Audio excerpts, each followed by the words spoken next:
எல்லாருக்கும் வணக்கம், நமஸ்தே. நம்மளுடைய ஒன்டி ஹிந்தி சார்பாக எல்லாருக்கும் இனிய ரமலான் தின நல்வாழ்த்துக்கள்.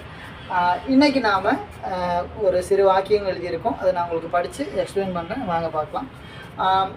உன் செலவுகளுக்கு கொஞ்சம் பணம் எடுத்துக்கொள், உன் செலவுகளுக்கு கொஞ்சம் பணம் எடுத்துக்கொள் அப்படின்னு எழுதியிருக்கேன்.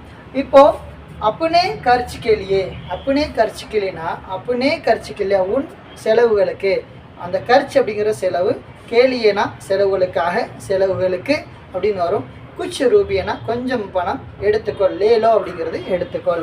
அதுக்கப்புறம் நீங்கள் சொல்வதை நான் ஏற்றுக்கொள்கிறேன், நீங்கள் சொல்வதை நான் ஏற்றுக்கொள்கிறேன் அப்படின்னா நான் மைம் ஆப்கி பாத், நீங்கள் சொல்வதை, உங்கள் பேச்சை, மைம் ஆப்கி பாத் மான் லேத்தாகும், மான் அப்படிங்கிறது ஏற்றுக்கொள்ளுதல், மான் லேத்தாகும்னா ஏற்றுக்கொள்கிறேன், நான் ஏற்றுக்கொள்கிறேன் அப்படின்னு. அதுக்கப்புறம் திருடனை போலீஸ் பிடித்து விட்டது, திருடனை போலீஸ் பிடித்து விட்டது அப்படின்னா போலீஸ்னே சோருக்கோ பக்கெட் லியா, பக்கெட் அப்படிங்கிறது பிடிக்கிறது, திருடனுங்கிறது சோறு, போலீஸ்னே சோருக்கோ பக்கெட் லியா அப்படின்னு எழுதியிருக்கோம்.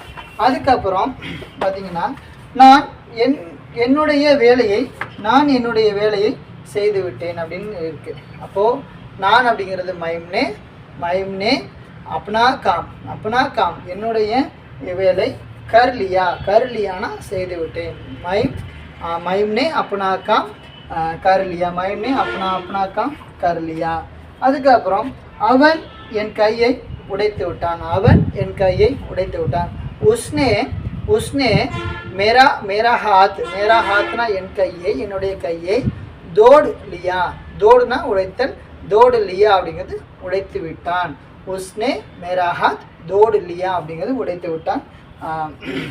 இதில் நீங்கள் கவனிக்க வேண்டியது என்ன அப்படின்னா, இப்போ உங்கள் போலீஸ் நே, மை நே, உஸ் நே அப்படி இந்த நே சேர்த்துருக்காங்க. இந்த நே ஒன்றும் கிடையாது, இது செய்யப்படும் பொருள் குன்றா வினை அப்படின்னு ஒன்று இருந்த காலத்தில் இருக்குது. என்ன அப்படின்னா, ஒரு சென்டென்ஸ் கொடுத்துருக்காங்க அப்படின்னா அந்த சென்டென்ஸில் நீங்கள் எதை, யாரை அப்படின்னு ஒரு கேள்வி நீங்கள் கேட்குறீங்க அப்படின்னா அதுக்கு பதில் கிடைக்கும். இங்கே பார்த்தீங்கன்னா திருடனை போலீஸ் பிடித்து விட்டது அப்படிங்கிற போது இங்கே ஒரு கேள்வி கேட்டிங்கன்னா யாரை பிடித்தார்கள் அப்படின்னு கேட்கும்போது திருடனை அப்படிங்கிற ஒரு பதில் வரும். அப்படி பதில் வரும்போது மட்டும் இந்த சப்ஜெக்டோட நே எப்போதுமே சேர்ப்பாங்க. இங்கேயும் பார்த்தீங்கன்னா நான் என்னுடைய வேலையை செய்து விட்டேன் அப்படின்னு இருக்கு இல்லையா, அப்போ எதை செய்து விட்டேன் அப்படிங்கிற ஒரு கேள்வி கேட்கும்போது வேலை அப்படிங்கிற ஒரு பதில் வருதுங்க இல்லையா, அதனால தான் இங்கே நே போட்டிருக்காங்க. இந்த நேக்கு ஸ்பெசிஃபிக்காக எந்த அர்த்தங்களும் கிடையாது. இறந்த காலத்தில்